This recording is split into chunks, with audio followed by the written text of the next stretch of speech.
All right, we are going to do a quick zebra lesson on some pulmonary conditions. So this was based off of my question I asked on Instagram yesterday.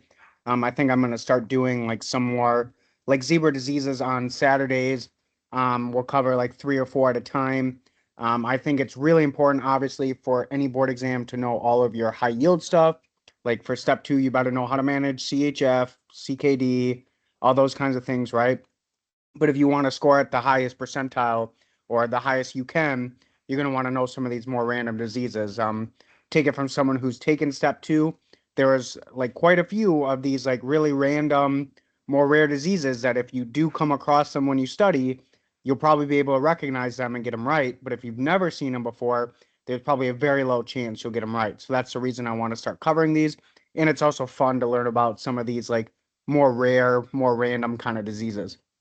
So we'll briefly discuss the following. We'll do Lady Windermere syndrome, primary ciliary dyskinesia, diffuse panbronchiolitis, CVID, and bronchiectasis, and then we'll do a putting it all together. So this was my case from Instagram yesterday. So we have a 74-year-old female with a 6-month dry cough, fatigue, 15-pound weight loss. She has no fever. Her BMI is 17. She suppresses her cough. And then on high resolution CT, we see right middle lobe and lingular bronchiectasis with tree and bud formation. We get two sputum cultures and they grow MAC. So I'm asking, what is the most likely diagnosis? Is this Lady Windermere syndrome, primary ciliary dyskinesia, diffuse panbronchiolitis, or CVID-associated bronchiectasis? So if you haven't had a chance to answer this, pause your screen, take a second and think about it, and then I'll go over it. So this is Lady Windermere syndrome, and I've got a slide on every single one. So we'll go into it a little bit more. But basically, when I think about Lady Windermere syndrome, it's a base pattern of right middle lobe and lingular bronchiectasis, and we'll go into what bronchiectasis is on a later slide. We often see it in elderly women who habitually suppress their cough. So we'll usually see like a chronic cough, weight loss, fatigue. Imaging may show bronchiectasis with our tree and bud formation, usually in the right middle lobe and the lingula, which are going to be my like gravity dependent areas of my lungs. We'll classically see Mycobacterium avium complex, which will kind of support this diagnosis. So this disease is thought to result from impaired clearance of secretions due to voluntary cough suppression, predisposing our poorly draining lung regions to chronic infection and inflammation by non-TB mycobacterium, such as MAC. Okay, I've got slides on Lady Windermere, so I'll go further into it, but that's kind of the thought. So basically, I think about it as an older woman who is frail, she's thin, she suppresses her cough. It's going to lead to poor mucociliary clearance, mucociliary stasis, and just allows Mycobacterium avium complex to set up shop. And we'll talk about it a little bit more. If you do want to read more about Lady Windermere syndrome, here's the great article where I learned about it. So I came across it the other day. Thought it was very fascinating. So, why is it called Lady Windermere syndrome? The name comes from Oscar Wilde's 1892 play called Lady Windermere's Fan. In the Victorian era, it was considered socially improper, especially for like upper class women, to cough in public. So the hypothesis was that these women would suppress their cough, and able to maintain their like decorum, and that chronic cough suppression would lead to impaired airway clearance, that would lead to mucostasis and predispose colonization to Mycobacterium avium complex. Over time, that chronic inflammation and chronic infection can lead to bronchiectasis, dilation of my vessels, and then chronic damage to those vessels. We now know the pathophysiology is a little bit more complex than that, and I'll go into it in a second, but that was kind of where the name comes from. So who gets this disease? It's really elderly, thin women. They're often cough suppressors, which plays a role, but we know it's not the main driving factor, and they often have mild chest wall deformities. Here's the pathophysiology. We have impaired airway clearance. Sometimes, especially as we age, there might be mild connective tissue disease. I'm not talking full-blown Marfan's and Ehlers-Danlos, but small, mild connective tissue disease that can cause a slight impairment in my vasculature, especially my bronchial vasculature. As we age, we get immunosenescence, which just predisposes us to infection. And then as we age, we get mild ciliary dysfunction. So all of this leads to mucostasis, especially my gravity-dependent areas of my lung, like the right middle lobe and my lingula. which predisposes to MAC infection. Okay, MAC loves setting up shop in damaged lung area. So you'll see patients with like severe interstitial lung disease who are just chronic MAC. They just have chronic MAC infections, right? Kind of same idea here. We've got chronic damage to the vasculature. MAC is going to set up shop. So the organism, again, is MAC. We'll see chronic dry cough, fatigue, weight loss, and minimal systemic symptoms, as opposed to TB, where we'll see weight loss, fever, and really like systemic symptoms, like the B symptoms, night sweats, things like that, maybe even hemoptysis. So imaging on high resolution CT, we'll see bronchiectasis in the right middle lobe and the lingula, and we might see these tree in bud opacities. To diagnose it, we see 2 or more positive sputum cultures for MAC.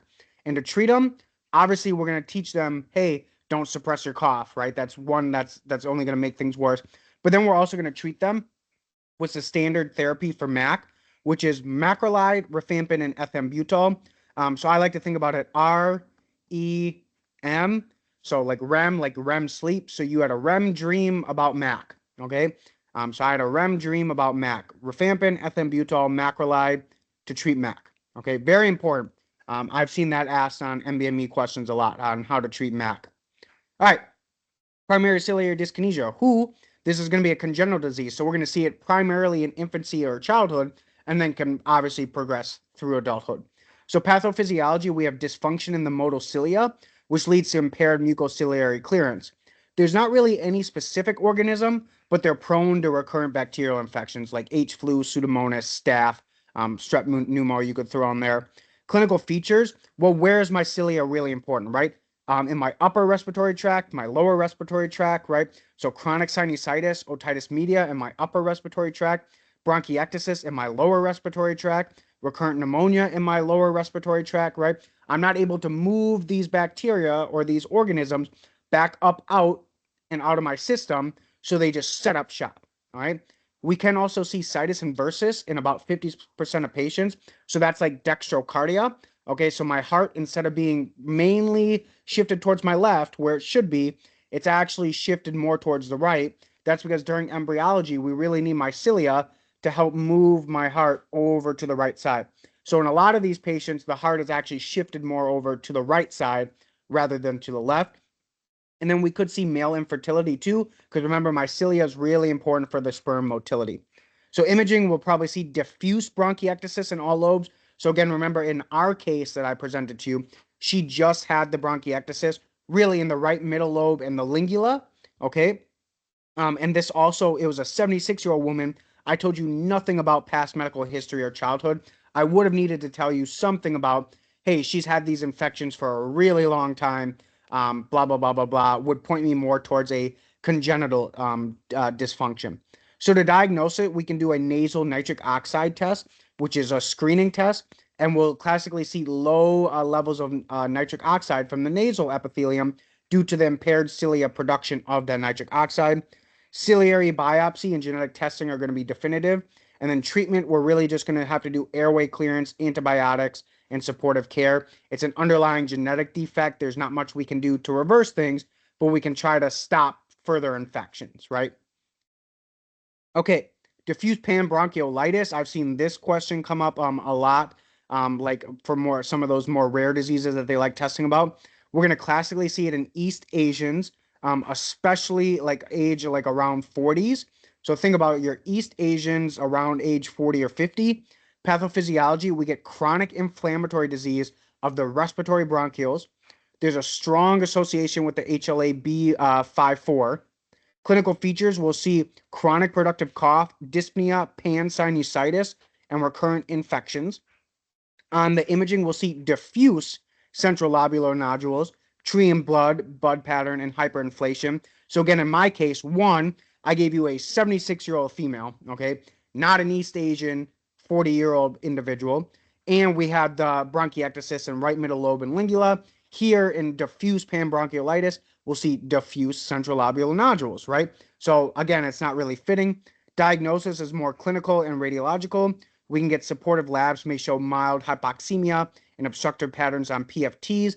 And treatment is going to be long-term macrolide therapy. So macrolides have your antibiotic effect, but they also have an anti-inflammatory effect that are also have proven helpful and diffuse panbronchiolitis. There's CVID. CVID is one that you're actually probably more familiar with. It is one that's commonly taught in med school and tested on. So we're going to think about it as adults and adolescents, usually in the 20s to 40s.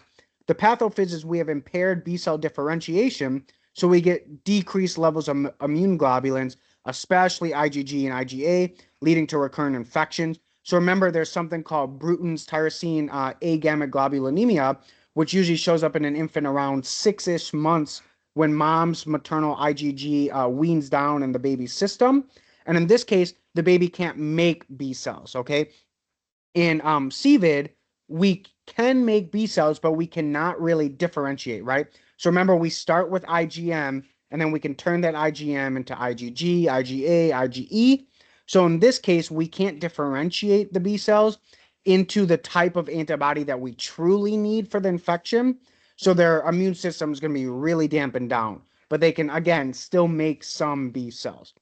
So think about where IgG and IgA are really important. IgA is super important for sinopulmonary and GI. So we're going to see recurrent sinopulmonary infections. We'll see strep pneumo and H flu mycoplasma. Again, the sinopulmonary, bronchiectasis, chronic sinusitis. The GI malabsorption, again, comes from the lack of IgA. CVID predisposes us to other autoimmune diseases, lymphadenopathy, and I should even throw on here non-Hodgkin's lymphoma, because non-Hodgkin's lymphoma loves to run with CVID. All right. Imaging for the lungs, we'll usually see bronchiectasis, and it's often diffuse, maybe sinus disease. To diagnose, we'll get immunoglobulins, and we'll see low IgG, low IgA, maybe low IgM, maybe that might be normal. We'll need to rule out secondary causes of hypogammaglobulinemia. To treat them, we do IVIG, classic step 2 question.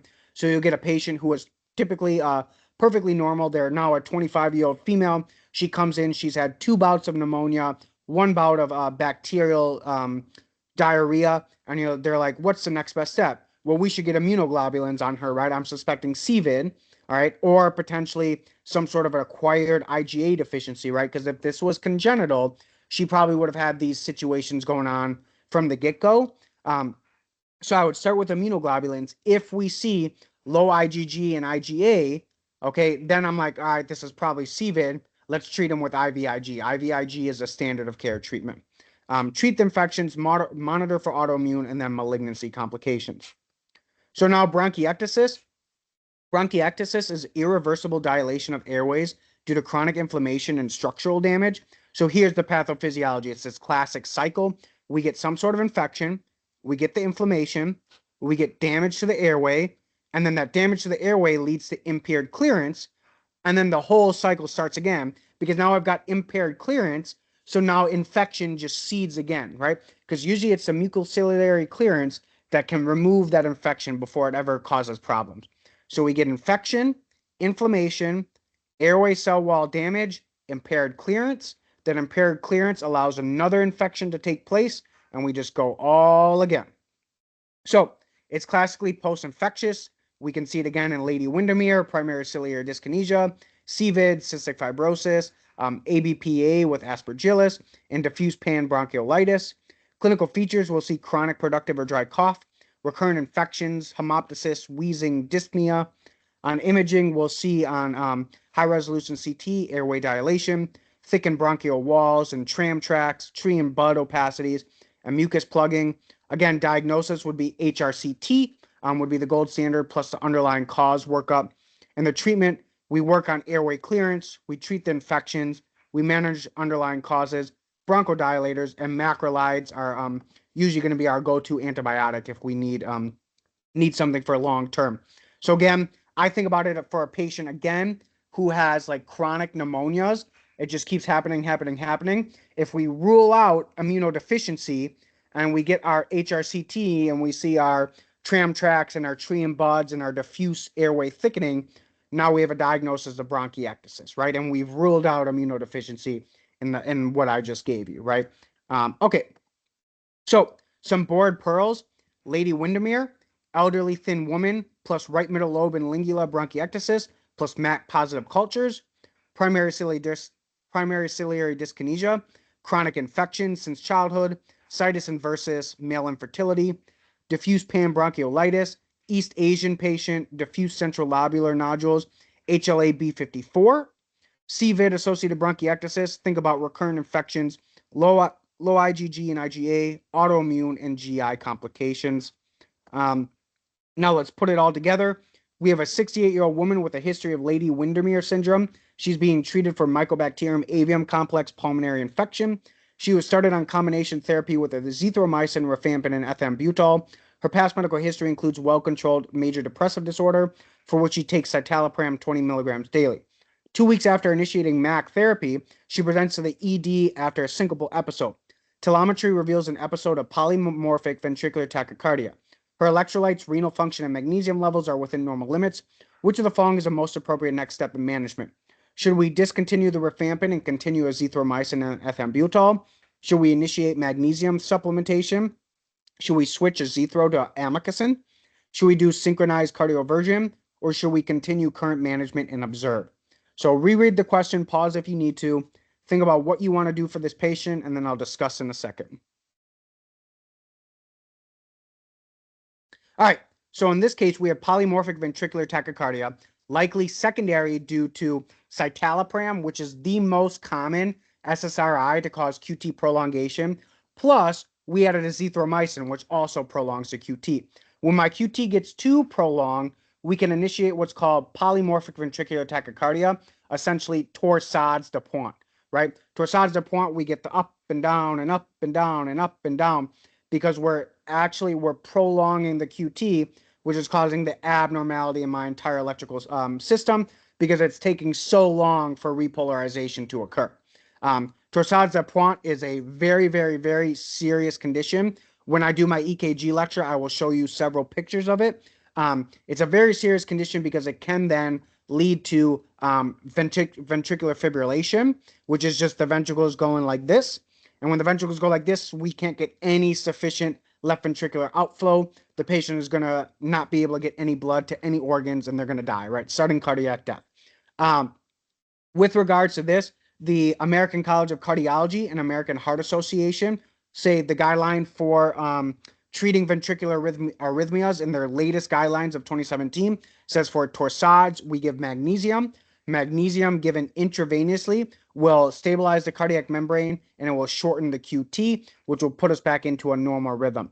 So again, polymorphic ventricular tachycardia just tells me we have different ways that this ventricular rhythm is progressing. They're originating from the ventricle, and because it's polymorphic, that means we must have multiple different ventricular foci that are shooting off electrical signals, okay? So again, I think I covered everything that I wanted to. Really, the ACC, AHA, in their 2017 guidelines are saying for torsades, even if the magnesium level is normal in the patient, we give magnesium, all right? The other answers don't really make sense, right? Rifampin's not causing the problem. Really, in this patient, I'd want to stop their azithro and stop their citalopram. I don't really care about the rifampin right now. Synchronized cardioversion is not used in torsades, right? We're going to treat them with magnesium, and then we're going to see from there. If they progress to VFib, right? I talked about this in my pulseless electrical activity lecture. We're going to do unsynchronized cardioversion, which is another name for defibrillation. And then it would be inappropriate to continue the current management and observe. And then again, switching azithro to amikacin. Stopping the azithro is good. I would also want to stop the citalopram. Amikacin is not going to do anything for MAC. There's no point in that answer. So that's why that's wrong. The other thing I just wanted to mention is when I give a patient magnesium, especially in high doses needed for torsades, and maybe you're thinking about like, oh, we also give magnesium in preeclampsia to hopefully stop against progressing to eclampsia. We always want to watch that patient doing serial physical exams, because magnesium, when it gets to a high enough level, can cause respiratory depression and decrease deep tendon reflexes. I've commonly seen that asked in questions too. So again, this patient was treated for MAC, right? I have a REM dream about MAC, rifampin, ethambutol, macrolides. She was already on a QT prolonging medication like citalopram. It led to increased QT prolongation. It started up multi-different ventricular foci leading to polymorphic ventricular tachycardia. That puts us into torsades. Polymorphic ventricular tachycardia is another name for torsades. To treat torsades, first step is IV magnesium per the AHA ACC 2017 ventricular arrhythmia guidelines, and then we're monitored from there. All right, so hopefully this lecture was really helpful. We talked about Lady Windermere, primary ciliary dyskinesia, diffuse panbronchiolitis, and CVID with bronchiectasis. And then we even brought in some cardio with this, putting it all together. So I'll hopefully continue these Zebra Saturdays as we continue to teach you some more of these rare diseases. Reach out if you have questions or if you have topics you want me to cover. Otherwise, until next time.